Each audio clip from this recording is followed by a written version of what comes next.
Hey guys, it's Greg. In this video, I would like to show you I.D.E.A, which is Improbable Dungeon Eccentric Adventures.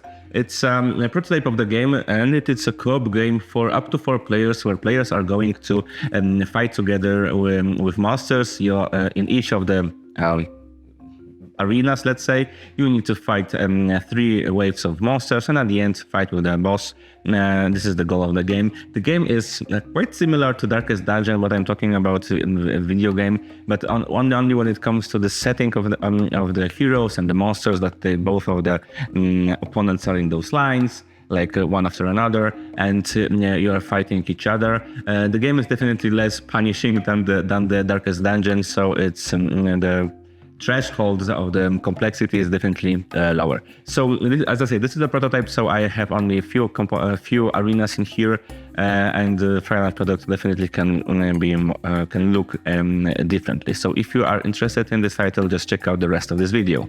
So the game is set on a table. As you can see, this is I.D.E.A, Improbable Dungeon Eccentric Adventures.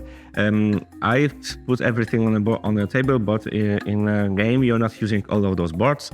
This board on the left and this board on the right. I've just put it to show you how many of the different settings you can get in this game. So in this prototype, we got 3 of them, but in the instruction, we have information of 6 of them. So 3 were not provided in this prototype. And what are those boards? So those boards represent different adventures that you're going to conquer, that you're going on, different adventures with different settings, with different monsters, and so on. So for example, in the middle we have adventure most cursed pyramids, and in here you're going to fight with cobras, with mummies, and with Tomb Raider, Novice Rider.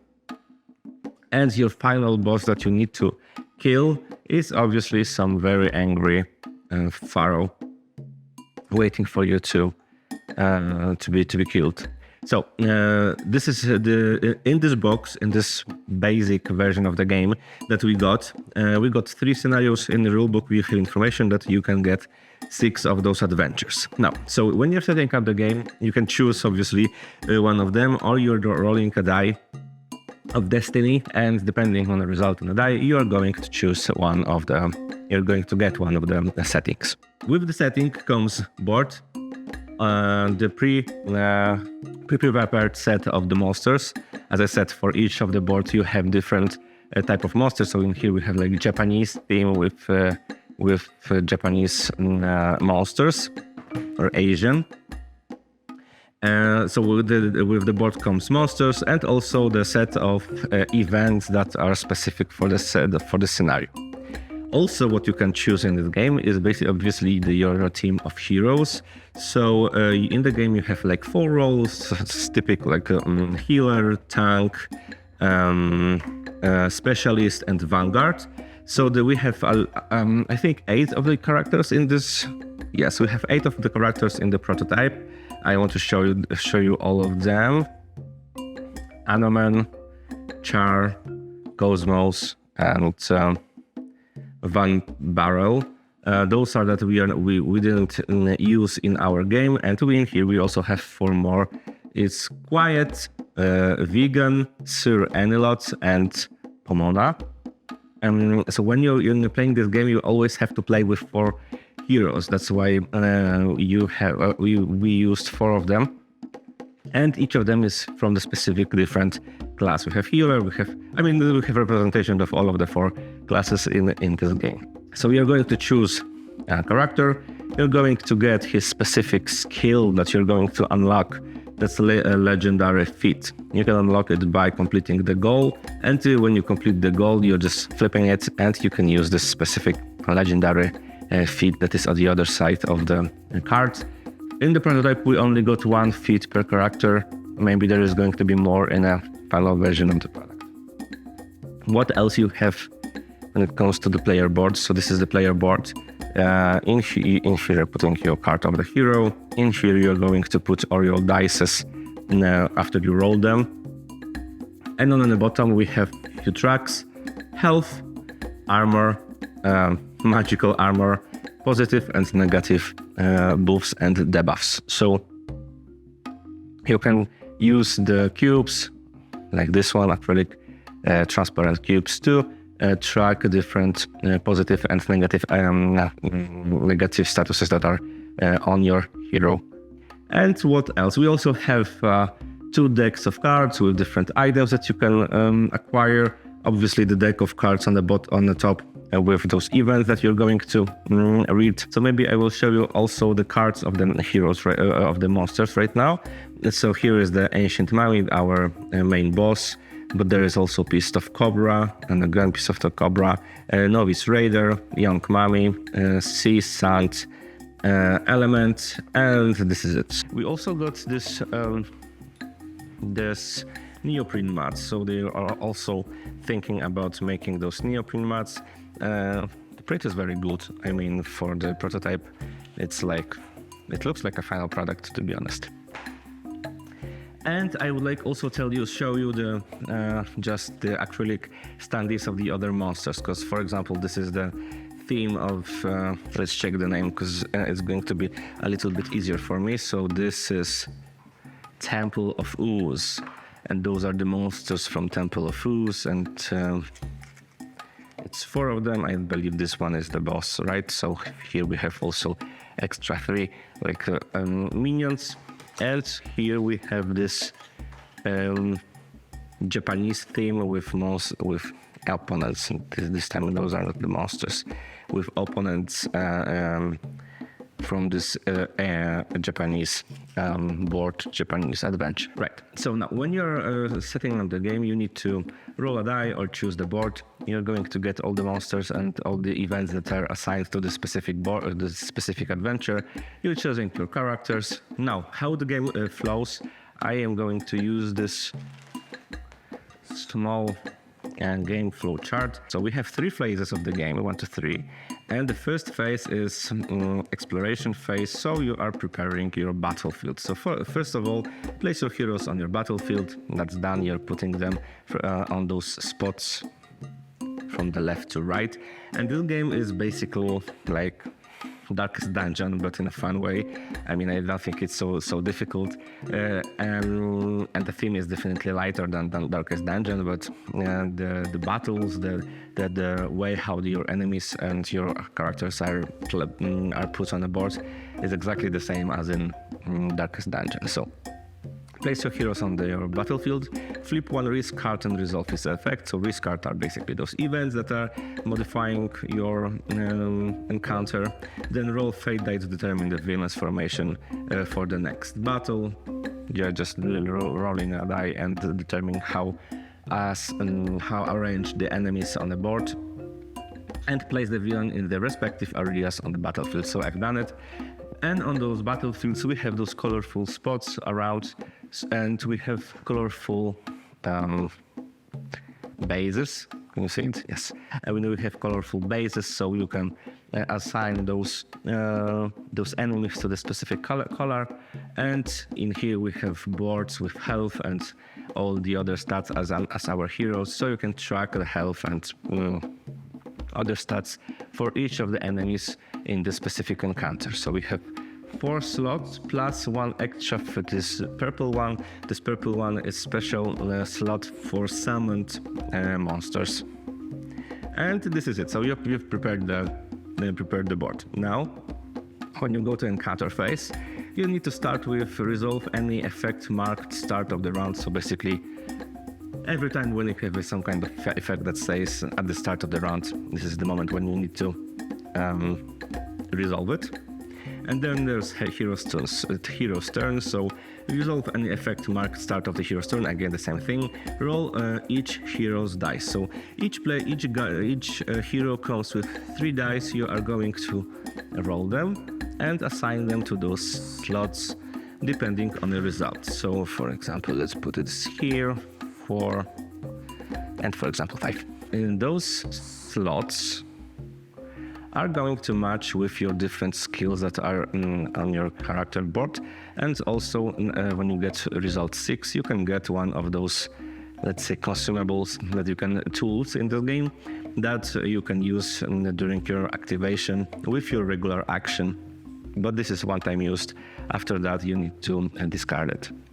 If you have doubles and triples, those it depends on the situation, but they are basically boosting your skill in a way. So let's go with those doubles, triples, and so on. Because normally when you get 6, you're just drawing one card from the deck, and this is it. When you get double 6, you're going to get 3 cards and choose one of them, so it's not so blind. And when you have triple 6, you can choose card from the deck, just like that. When it comes to the skills, so now maybe I will show you, because in one round of the game, each character is going to choose one hero action and one tool, so this consumable if they have it. But a hero can decide not to use his or her hero action and spend this action to boost one of their fellows on an adventure. So now let me show you again on the vegan example. So here she is.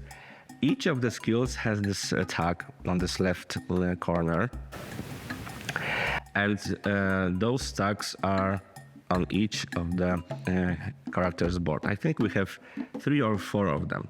So you can decide that you want to spend your dice but not use your skill, and then you can boost one of your fellow companions, boost their skill with the same tag. So for example, if I would spend this 2 and I can decide that I am boosting other skill with this sword, or I don't know what is it, a sort of or the second tag on other players' activation.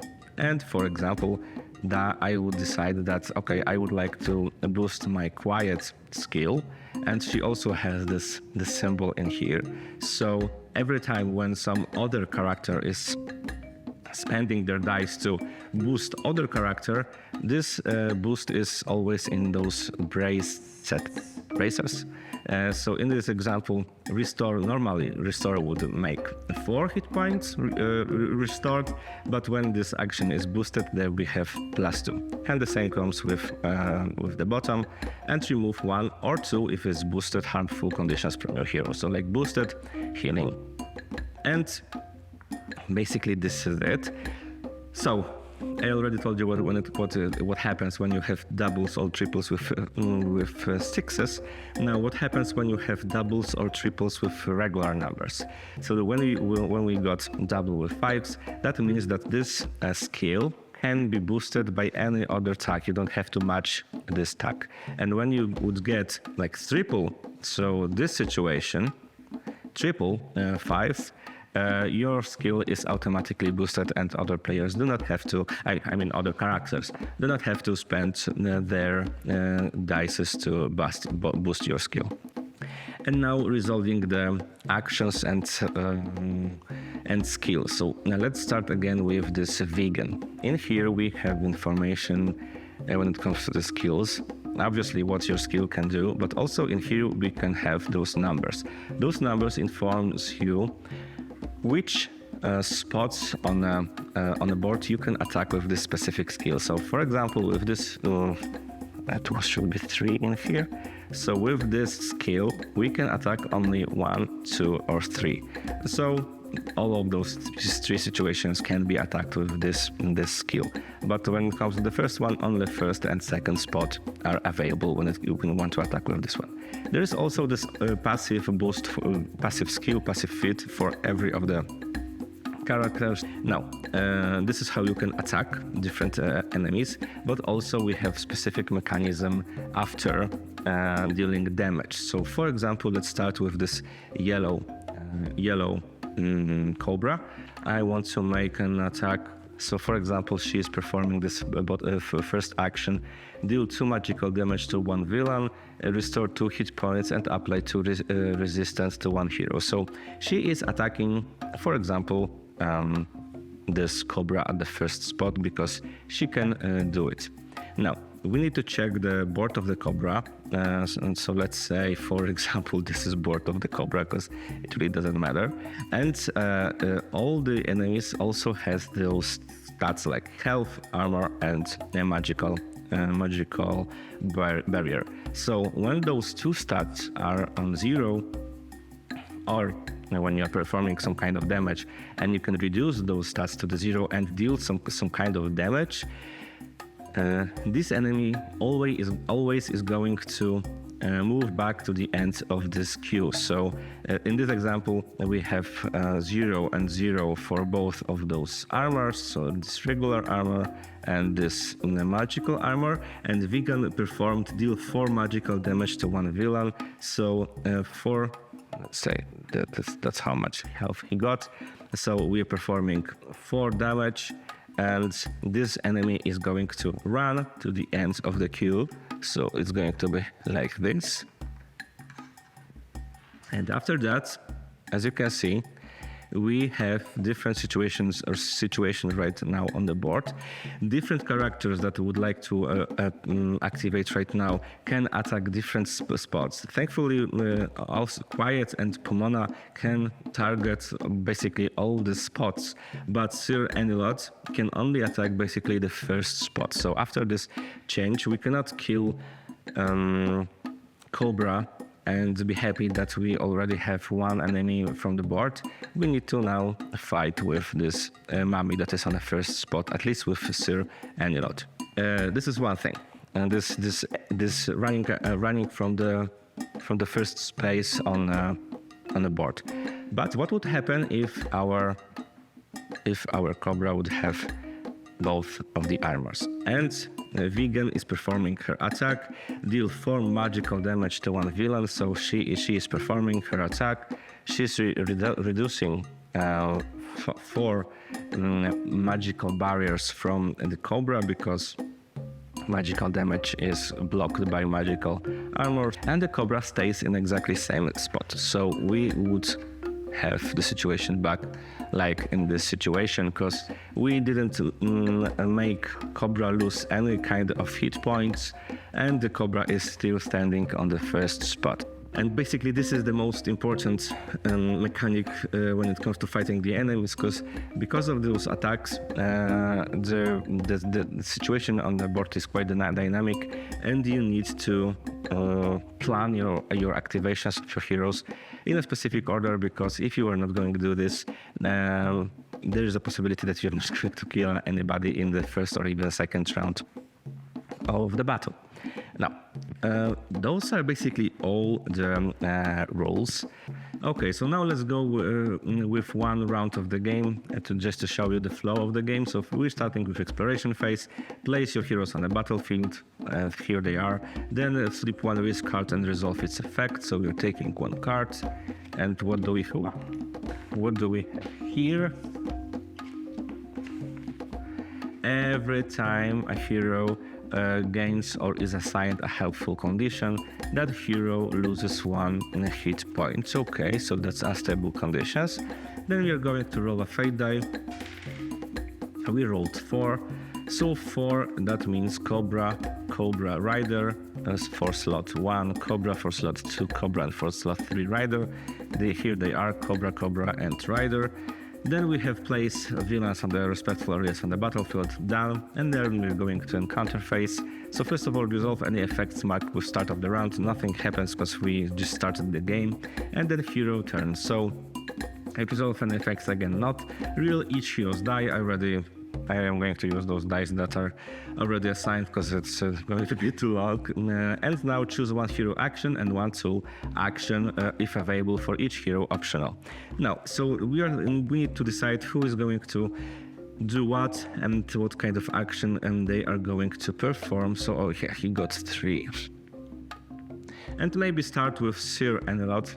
So Sir Anilot has this attack, Smile Evil. He can attack enemy on the first slot and deal 5 or 8 magical damage to one villain if this attack is going to be boosted by any other character. So I think I would like to, for example, discard this cube from my Pomona. She's not going to perform any actions in this round, but she is going to boost Sir Enelot skills. So she had this sword, and Sir Enelot also has this sword, stack of the sword.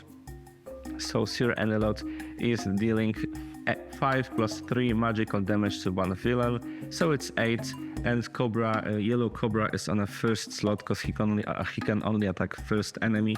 So Cobra loses 8 damage. Unfortunately, that's not enough to kill it, but we done something.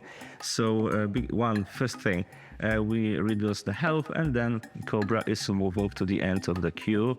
And also, that's not all, then you can move forward on position. Okay, so Sir Enelot is on the first position, I think gonna happen. And already 2 characters activated. Now we only have Quiet and Vegan. And, oh great, so Vegan, that's great information. Vegan can use Garlic Cloud, and this attack can target any of the slots.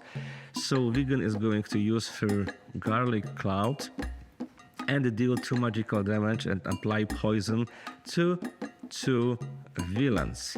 So we're going to kill the Yellow Cobra because it's done, and then we can also apply poison and 2 magical damage to any one other villain. So I think we are going to attack Novice Rider.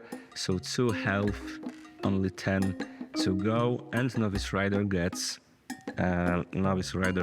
poisoned. So poisoned is in here, and basically this is activation of the Vegan.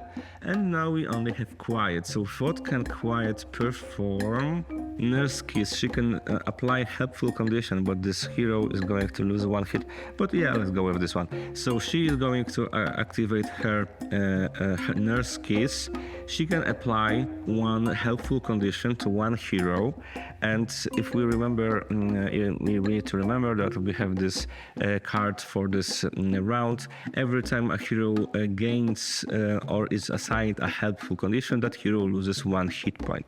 And I think I'm going to give a positive condition to Sir Enelot. Let's say this is going to be maybe Enraged. Whenever you deal damage with an action, apply +1 damage to the value. So he's going to get Enraged, but because of the effect of the round, Sir Enelot is going to lose 1 of his hit points, so he has 19 hit points from 20. All of the characters activated, so now we need to check another step, which is resolve any effect marked end of the hero's turn. And Sir Enelot, at the end of the hero's turn, restore 1 hit points to all allies. He's also considered an ally. I guess not, so he is not going to get this health point. And then we are going to villain's turn, so resolve any effect marked at start of the villain's turn, and then we are resolving activations of each of the characters. So let's start with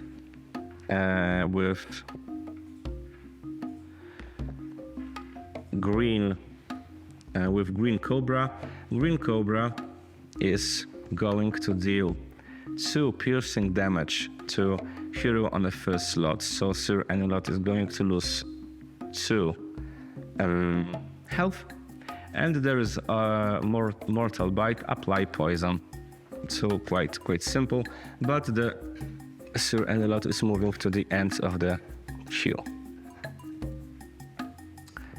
And apply poison. So where we have Q, and we are adding this poison here. And now we need to activate another enemy, that is Novice Rider. So Novice Rider is doing what? Deal 3 damage and apply Skite. Wrong hero. Where she is? Here. Novice Rider is dealing 3 physical damage and apply stance. So right now Vegan is losing 3 health, 1, 2, 3 health, and she gets stunned, so she gets I think this is the condition, and we need to move her to the end of the queue because she lost hit points. And the second activation of the novice rider, that's apply wound. So additionally, our quiet is on the first slot, and she gets wounds, and wound is symbol with this blood, so she gets this cube over here. But I forgot to activate this poison that I added to novice rider. When you active in your turn, you lose 2 hit points. Whenever an effect restores hit points, you blah, blah, blah. So novice rider should also lose additional 2 hit points because of the poison that we applied to novice rider at the activation of the heroes. And now, after villain's turn, we go to end of the round. 2 adjacent heroes may swap positions. So I would like to maybe swap those 2 to bring our Sir Enelot a little bit closer and resolve any effect marked end of the round. I don't think we have any end of the round effect, so this is it. And at the beginning of the encounter, what you need to perform, again, you need to resolve any effects marked starts of the round. Then you're rolling all dice for each of your heroes. You're going to assign those dice to the skills, and you are again attacking with your heroes until each of the enemies are killed or until you are destroyed. So this is it. This is I.D.E.A. Improbable Dungeons Eccentric Adventures. A very fun, light approach to the Darkest Dungeon game. If you played the video game, you know what I mean. This one is definitely less punishing. I love that you can mix those activations of your heroes, and they can help each other to improve their skills. So there is a really element of tactic in this game. But I also think that it's not the most difficult games ever on the market. But I also think this is not the case. I mean, they really tried to make game fun and not brain frying. So I.D.E.A, if you like this game, just check out more information on description below and on their media. And the game is going to be on crowdfunding platform soon. So this is it. Thank you so much for watching this video, and see you in the next one.